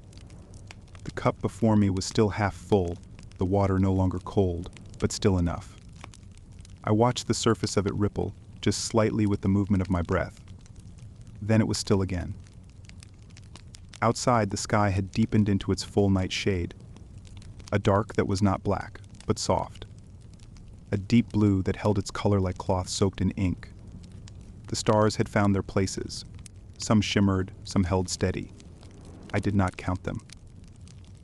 There was no moon yet, or if there was, it had not risen high enough to matter. The house was silent. And then I heard it.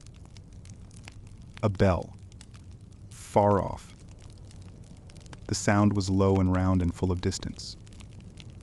It came not like a chime, but like a breath shaped into a tone. Not quick, not slow, just one long note, sent out into the air without demand, without urgency. I closed my eyes and listened. The bell rang again. It did not echo. It did not carry far. It arrived, remained for a moment, then disappeared as gently as it had come. There were pauses between the ring's long ones, meant not to separate them, but to give them space. The kind of space that lets sound live fully before it fades. I stood, not quickly, and walked to the door. The hinges whispered as I opened it. The yard lay still, wrapped in darkness broken only by the faintest starlight. I stepped outside and leaned gently against the doorframe. The air was cooler now, but not cold. It moved slowly across the skin, the kind of coolness that arrives with evening and stays until morning. The bell rang again. The same sound, not louder, not softer, as if it were speaking only to itself. I could not see the church tower from where I stood, but I knew where it was beyond the fields, past the willow, just on the rise before the woods. The bell had rung from there for as long as anyone could remember. It rang at morning, at noon, and again now. But this one, the night bell, was always different. Not just because of the darkness or the hush or the stars. It was the way it paused, the way it did not need to declare the hour, the way it said nothing more than this: I am here. And then so are you. I listened again. Nothing. Then once more the tone, fuller now in its stillness, as if the silence had prepared the air to receive it. I stepped further into the yard, to the stone where I had often sat. I lowered myself onto it slowly, careful not to disturb the night around me. The chickens slept in their coop. The breeze moved only at the edges. The fence stood like a line of waiting shadows. I looked up. The stars above me blinked and shimmered. I recognized none of them by name, though I had seen them all before. They did not need names to be known. Another bell. And then stillness. Not the stillness of nothing, but the kind that hums just beneath the surface. The kind that listens. I remembered hearing the bell as a child. The same sound, the same weight. Even then, I had never asked who rang it, or why. It had never seemed like something that required explanation. It was a sound that simply existed, the way rain did, or wind. Now I understood that better. Some things do not mean anything in particular. They just are. The bell rang again. I let the sound pass through me, not clinging to it, not pushing it away, just allowing it. In its wake, the quiet grew deeper. It was not silence. It was sound folded inward. A moth brushed past my shoulder, its wings catching the air near my ear. Then it was gone. I thought of the trees, one of the grass, now folded, of the stream, still murmuring, though I could not hear it, of the turnips resting beneath the soil, untouched by the dark. Oh, the broom, sleeping upright beside the door, or the pig, wherever it had wandered. Another bell. And this one was the last. I knew it without needing to be told. The final tone hung a little longer, or maybe I just imagined it that way. Either way, it stayed, and then it didn't. The night accepted its absence without protest. I remained on the stone for some time, my legs folded beneath me, my hands in my lap, my head tilted toward the sky. A star blinked once, then again. I stood when I was ready. No one told me to. No one waited for me to. I crossed the yard slowly. The door was still ajar, waiting just as I had left it. The fire inside had dimmed, but not gone. I stepped inside and closed the door gently behind me. The bell would not ring again until morning. And that was enough. The fire in the hearth had not gone out. It never really did. Even in sleep, it seemed to keep one eye open, a small orange eye glowing softly in the ashes, reminding the room that warmth was still present and could be made more if asked. I moved a few coals with the iron poker, watching how they shifted their red cores into new shapes. The log I had added earlier had caught and was burning quietly, releasing the faint scent of pine into the room. The air was warmer now, thick with comfort, edged with wood smoke. I stood and went to the shelf.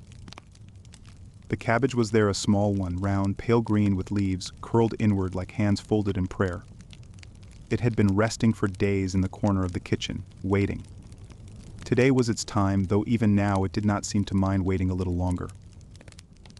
I brought it to the table and fetched the pot, not the stew pot, which had done its part earlier, but the deeper one with the two heavy handles and a rim stained dark from years of use. I set it beside the cabbage. I filled it halfway with water from the bucket. The water moved slowly, catching the firelight in soft patterns as it poured. When the pot was full, I carried it back to the hearth and placed it gently on the iron hook above the flame. The hook creaked slightly as it took the weight. I sat nearby and waited. Water takes time to boil, especially in the evening. The flame licked the bottom of the pot, sending up a hush of heat that shimmered against the iron. I watched the surface calm at first, unbothered. Then, after a while, a ripple. Then another. Back at the table, I unwrapped the cabbage and placed it on the cutting board. The knife lay beside it, not sharp, but familiar. I picked it up and began slicing through the leaves, slowly. Each cut was soft, yielding. The cabbage parted without protest. The scent was green, mild, a little sweet. I sliced until it was all in pieces, then gathered them with both hands and carried them to the pot. The water had begun to hum, now not boiling, not yet, but whispering in long vowels, as if singing to itself. I let the cabbage fall into the water in handfuls. It floated briefly, then sank, leaf by leaf. A few pieces clung to the sides. I nudged them in with the spoon. The lid went on. I sat again and waited. The room had grown dim. The firelight flickered across the stone walls and danced in the curves of the kettle and the grain of the floorboards. Outside the shutters, the wind had returned not strong, just curious, tapping once, then pausing. The pot began to rattle softly. The lid lifted slightly at one side, then settled again. A little steam escaped and curled toward the ceiling. The smell of cabbage slowly joined the air. It was warm, earthy, and plain, the kind of smell that didn't call attention to itself, but lingered patiently. I stirred once. The cabbage had changed color. A little duller, a little softer. I pressed a piece against the side of the pot. It gave way easily. Not done, but on its way. I replaced the lid and rested the spoon across the edge of the hearthstone. My hands curled around a cup I had filled earlier, and I drank slowly, savoring the coolness against the warmth of the room. Somewhere outside, an owl called one long note, rising, then falling. It did not repeat itself. I listened anyway. Steam curled up from the pot again. The fire cracked once, releasing a tiny spark. It rose, faded, then vanished. I stood again and lifted the lid. The water was now fully alive, rolling in lazy circles, the cabbage caught in the motion like leaves in a stream.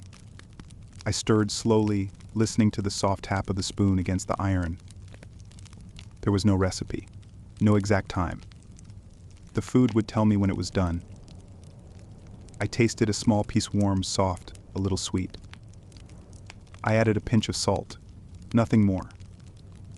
The pot would stay on the fire until the heat softened everything to stillness, until the cabbage no longer floated, but simply rested. I returned to the stool and sat, leaning forward slightly, elbows on knees, hands folded. This was not dinner. Not really. There would be no plates, no guests, no questions. Just cabbage, just heat, just quiet. The flame settled lower. The pot stopped rattling. The steam slowed. I stood and removed it from the hook, setting it on a flat stone beside the fire to cool. The boiling stopped almost immediately, and the water stilled. The cabbage floated near the top, soft, tender, quiet. I covered it with a cloth. It would wait. I poured a little more water into the cup, though I didn't drink. I only held it. The room was darker now. The coals gave off their final light. The walls leaned into shadow. The window, though shuttered, carried the faint sense of stars behind its wood. The smell of cabbage lingered familiar now. It settled into my clothes, into the air, into the evening itself. It would stay for some time, and I would let it. The cabbage had been boiled, and the pot was cooling near the hearth.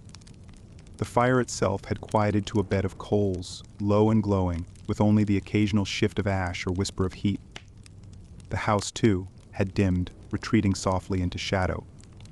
There was still warmth in the room, but the day had fully passed. I stood by the shelf near the doorway, where the lantern sat. It was made of tin and glass, dented slightly on one side.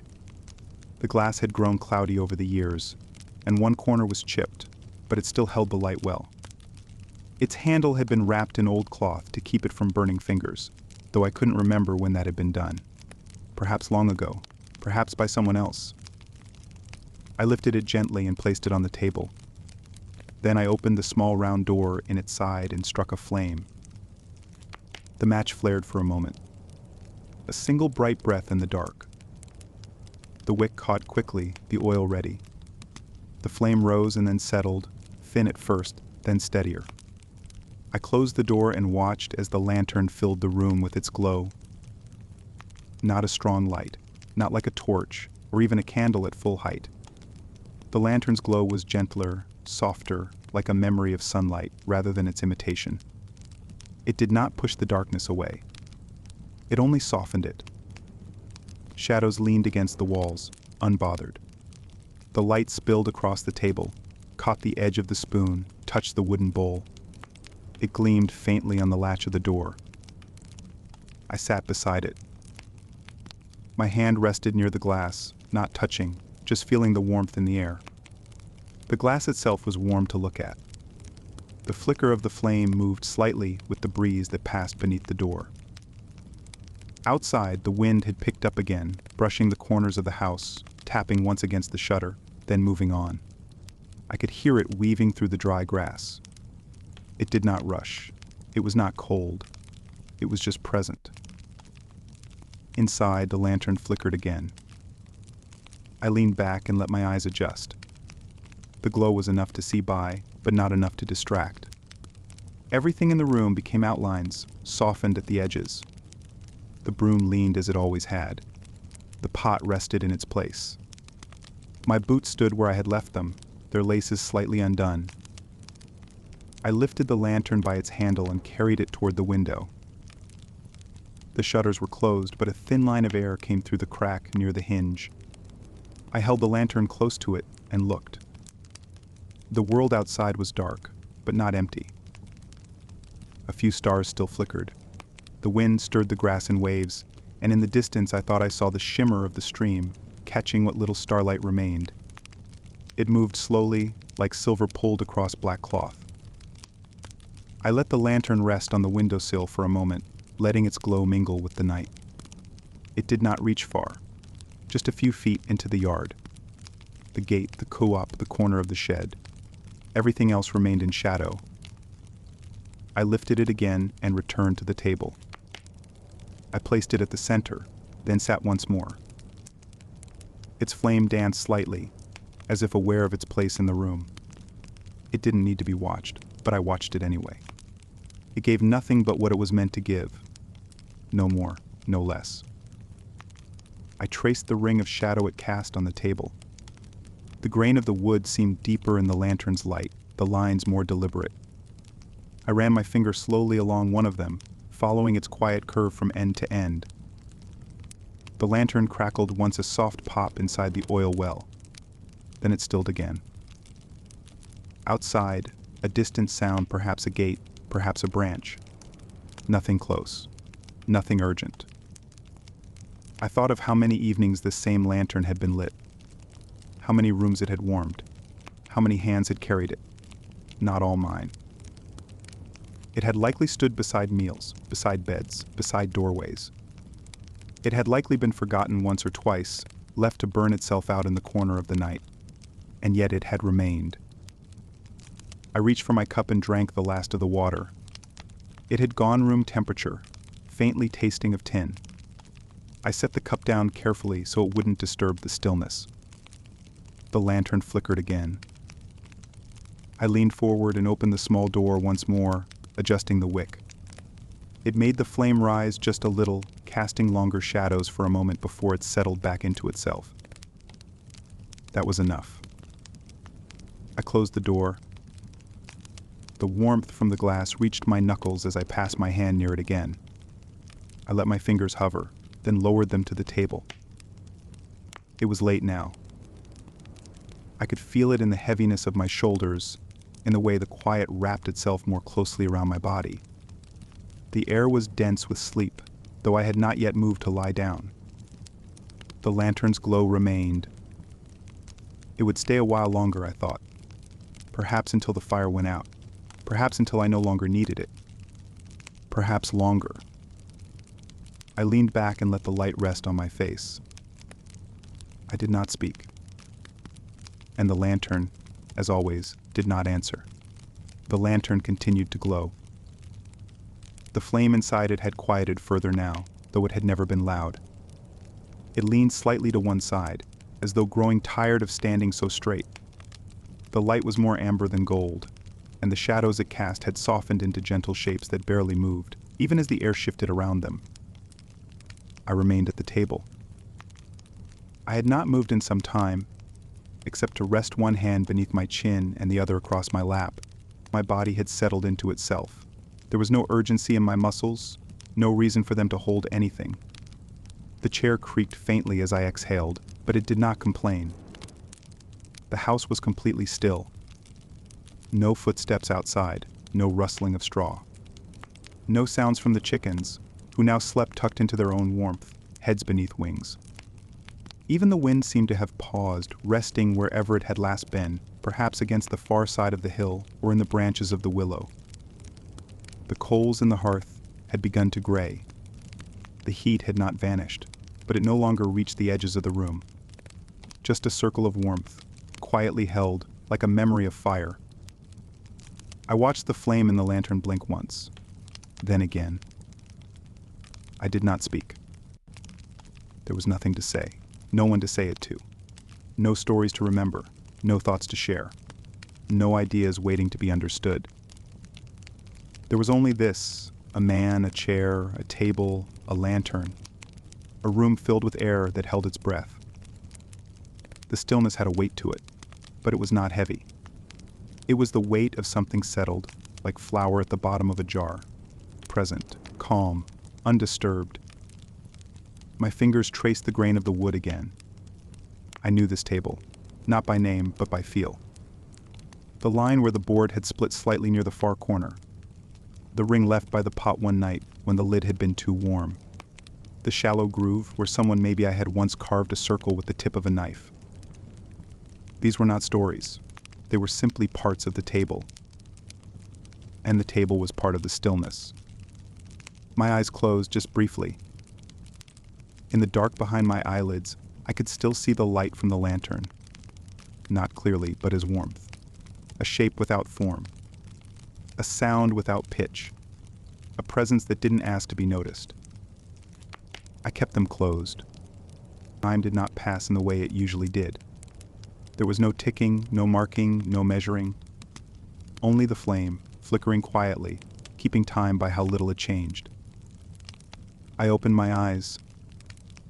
The shadows had shifted slightly on the floor, stretched toward the far wall like tired cats in search of one more comfortable corner.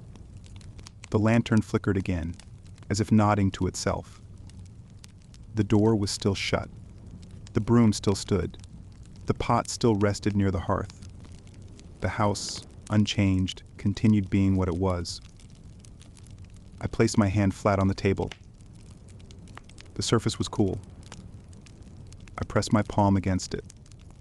Familiar. I remembered sitting this way before, on other evenings, on other nights. After different days, some colder, some brighter, some filled with more footsteps or fewer. But always returning to this, the same chair, the same stillness. The same air, thick with silence, and the quiet hum of things not needing to speak. I did not long for company, nor did I reject it. I was simply here, in this room, at this table, with the flame and the wood and the weight of breath moving in and out of me without effort. Once long ago, I might have thought that silence was a kind of emptiness, a thing to be filled, something that required correction. But here now, with the lantern beside me and the coals sleeping in their ash, I knew it was something else. Silence was a place. It had walls and corners, and it held you like a room built inside the world. And I was sitting in it. The wind returned, then just briefly brushing the shutters like a hand across linen. One creaked. The other remained still. The air that slipped in carried with it the scent of cool grass and damp wood. It was not enough to chill, only to remind. Outside, the stars were still there. I couldn't see them now, not from where I sat, but I felt their presence the way one feels the presence of a closed book resting on a shelf behind them. Quiet, certain, moving. I breathed again, deeply, and then not at all, for a moment. Then again. No counting, no pattern, just being. I stood at last. Not with purpose. Not because anything had ended.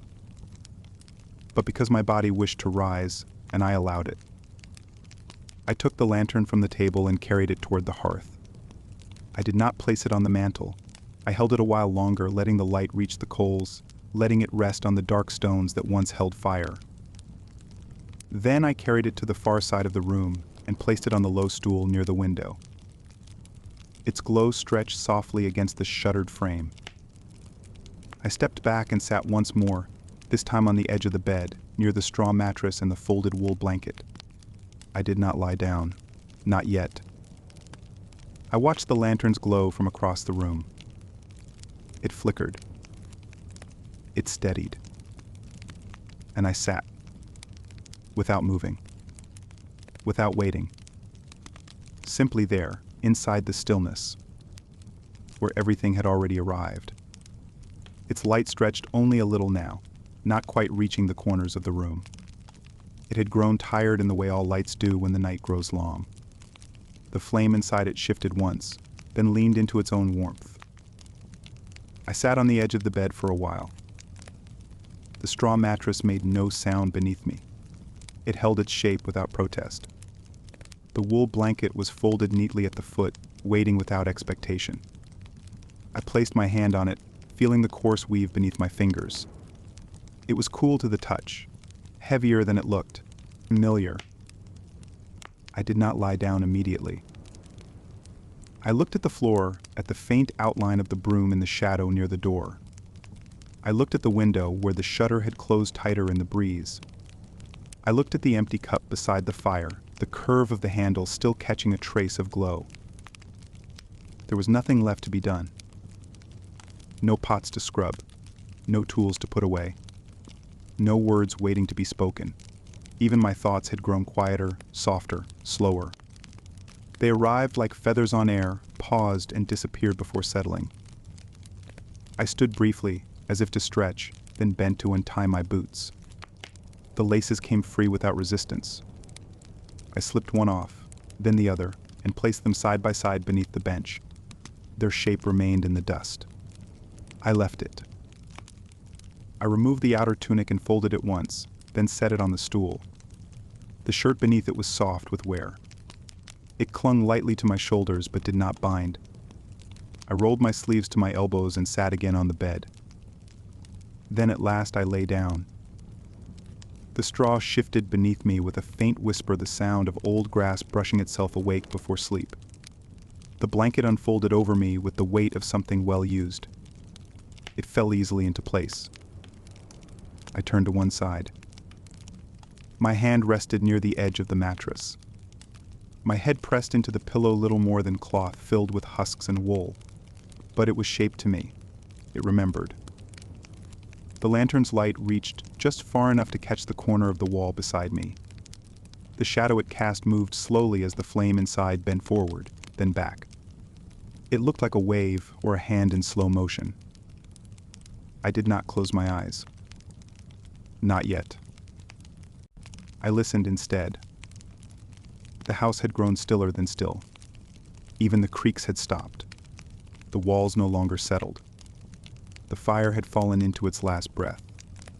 The coals pulsed only faintly, like thoughts left at the end of a day. Outside, the wind had quieted. The stars remained where they were, and the night no longer moved. It had arrived and laid itself out across the land, pressing into fields and roofs and sleeping animals. I breathed in. I could smell the faint memory of cabbage, a trace of smoke, the wool of the blanket. I exhaled. And again. I shifted slightly. The mattress gave only a little. Just enough. One arm rested across my chest, the other bent at the elbow, hand near my face. I did not fidget. I did not reach for anything.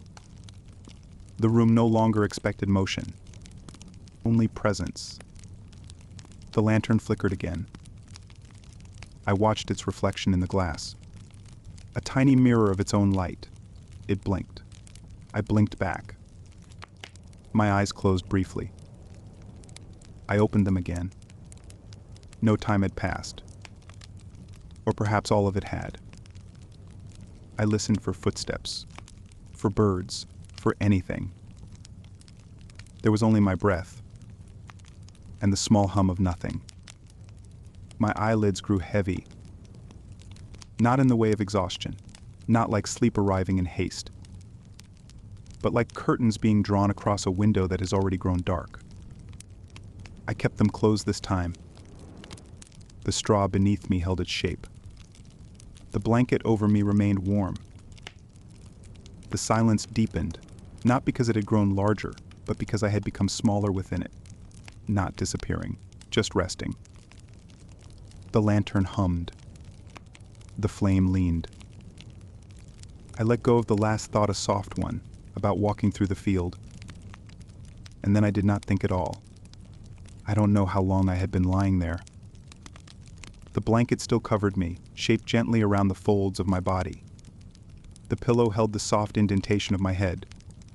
The air in the room had grown cooler, not enough to stir me, but enough that I noticed the difference in my breath, how it left me in faint clouds I could not see. The lantern had burned low. I could tell by the tone of the glow behind my closed eyelids. Not darkness, not quite, but something nearer to it. I had not yet fallen fully asleep. I floated in the space between. A space where time doesn't keep track, where thoughts drift in and out like mist, where the body remembers what it is to rest, and the mind remembers what it is to release. I remembered the morning, not in detail, not with precision, but as a feeling. The light had been softer then, though still new. It had crept in through the shutters in thin lines and settled across the floor like silk laid gently over stone. The air had held the scent of dew and dust. The day had not begun yet. It had only promised to. I remembered the broom standing near the door, how the sunlight had touched its handle, how its shadow stretched in a long, delicate line across the floorboards. I had not swept. I had only looked at it, and that had been enough. I remembered the pig round, slow, indifferent. It had wandered into the yard with the certainty of someone who had nowhere else to be. I had watched it for a while. I had not spoken. Neither had it. I remembered drinking water from the cup. The first sip. The way it felt cool against my teeth, as if the night had not quite left the surface of the water. And then walking to the field. The dirt had still been damp in some places. The turnips had waited quietly, buried in their sleep, their green tops swaying slightly in the breeze. I had knelt in the row. I had pulled the first one gently. It had come free with a sound like breath. I remembered the sound. Soft, dry, a small release. Then again. Then again. Each one different, each one the same. My hands had become dusty. My knees had grown stiff. But the work had not hurried. I had not rushed. I had let the field move around me as it always did, slowly, with no concern for hours. And when I had stood again, the basket had been heavier, but I had not felt the weight. Not really. I would turn slightly in bed, just enough to shift the blanket over my shoulder. The fabric rustled, quiet against the straw. My breath remained slow. The memory did not vanish. It simply drifted back behind my eyes. I remembered sitting beneath the tree. Lunch had not been remarkable. Bread, stew, the heat of the sun through the branches above, the feel of stone beneath my back, the way the clouds had moved across the sky like ships without sails. They had not asked to be watched, but I had watched them anyway. I remembered the moment just after the stew had been eaten, when I had rested my hand on the cloth and felt the warmth of the bowl still lingering beneath it. That warmth had lasted a while, longer than expected. And I remembered the way the wind had moved through the leaves. Not loudly, not like a storm, but like something old, breathing deeply in its sleep. The house creaked once in the dark. Not loudly, just a reminder. I opened my eyes only briefly. The lantern still held its glow, dim now, barely touching the far walls. The wick had shortened, the oil low. The flame flickered just once, then steadied. I closed my eyes again. And I remembered the path down from the hill, with the curve of it, the grass brushing against my boots, the long stretch of gold light that had turned the stones warm beneath my soles. I remembered the chickens, their soft sounds, The way they moved without expectation, only purpose. One had looked up at me. It had blinked. Then turned away. I had not minded. And later the pot on the fire. The scent of cabbage rising slowly as the water rolled. The spoon against the edge. The rattle of the lid. The hum of something simple becoming softer. I remembered that hum. It had stayed in the walls. Even now I thought I could hear it again, beneath the silence of the house. Or perhaps within it. And then the bell. Ringing once. Then again. Its sound not sharp, not distant, but whole, full of space, full of night. I had listened. That was all. I turned again, this time onto my back. My arms rested loosely at my sides. My body had become warm beneath the blanket, but not heavy. My mind no longer chased anything. It wandered without asking where it was going. And the morning the one I remembered remained behind me like a shadow cast by something I no longer needed to see in order to feel. It had passed. And I had passed through it. And now there was only this. A room, a flame, a man lying in the dark.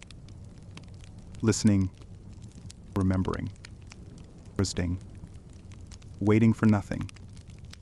The flame was still there. Small now, thin, barely a flicker against the lantern's glass. It moved like a breath, unsure if it should continue or simply let go. It did not fight the dark. It didn't brighten. It only hovered in its own small corner of the night, a soft pulse, one last exhale. I lay beneath the blanket. It had taken the shape of me, or perhaps I had taken the shape of it. The wool had grown warm, then warmer, and now clung gently to my sides as if holding the last bits of day inside. The straw beneath me no longer rustled. It had settled, accepting my weight and sleep in equal measure. My eyes were almost closed, but not fully. Half closed, perhaps, resting. The lantern's glow stretched faintly across the room. It no longer reached the far wall. No longer illuminated the floorboards or the corner where the broom stood. It painted only a circle of amber on the ceiling above and a halo around the base of the stool. Even so, I watched it. The flame inside it had kept me company for longer than I could remember. Hours, surely, but what were hours now? The light had once filled the room, then filled the table, then just the corner. Now it barely filled itself. It flickered once, then again. It seemed to breathe not with urgency, but with patience. It knew its time was ending, but that didn't concern it. It had done what it came to do. So had I. The fire in the hearth had long since died. I had heard its final pop, that last soft crack of ember folding into ash, but had not moved. The warmth it left behind lingered still in the stone and in the memory of the wood, but it asked nothing more. The room around me had changed only by deepening into itself. The ceiling disappeared into shadow. The corners pulled in like the edge of sleep. The stool remained. The broom remained. The walls no longer waited. They simply were. I thought, for a moment, of the first time I had lit that lantern. Or perhaps the first time I had seen it lit by someone else. I could not be sure. The memory flickered like the flame itself, familiar, indistinct, important, but soft at the edges. I thought of every night it had watched over. Every room it had dimmed gently. Every shadow it had made less lonely. And I felt a quiet gratitude, not the kind you say aloud, not the kind that needs a witness, just the feeling that something had been with me and had stayed and now was ready to go.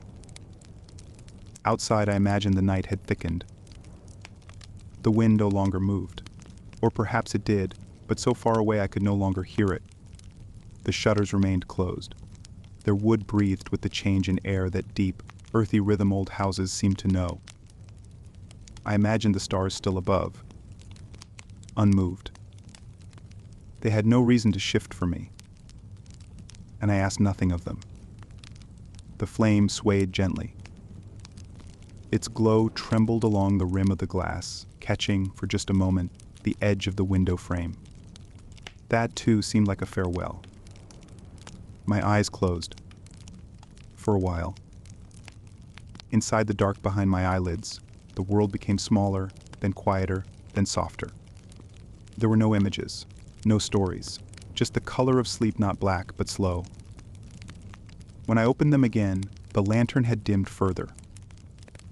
It was not out. But it was nearly so. I thought of morning. Not as something approaching, but as something unnecessary. The field would remain. The turnips would continue to sleep. The grass would stretch when the sun warmed it.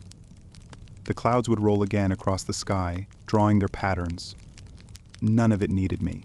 None of it waited for me. And I did not need to greet it. Tomorrow was already held in the folds of the sky. My thoughts turned to sound. There was none. Even the tiny creaks of the floorboards that once shifted in response to my breath or the fire's warmth had ceased. The only sound left was the silence itself. And that I welcomed. Not a silence of absence, but of fullness. A silence that holds instead of hides. A silence that hums with what has passed and makes space for what will not come. I breathed in. I noticed how long it took. Not because I was counting, but because it felt complete. Then I breathed out. The air moved through me, but I did not move with it. I had become still. I had joined the room in its stillness. The lantern flickered a final time. The light curved in on itself. A tiny gasp of brightness. Then gone. No sound. No pop. No collapse. Just absence. The lantern, now only a shape in the dark, stood quietly on the stool.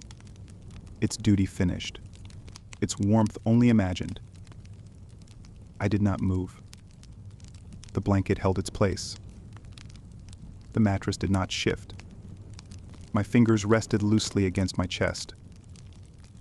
My breath continued. In, mom, out, they tout. In, co. I thought no further. There were no memories now. No needs. No plans.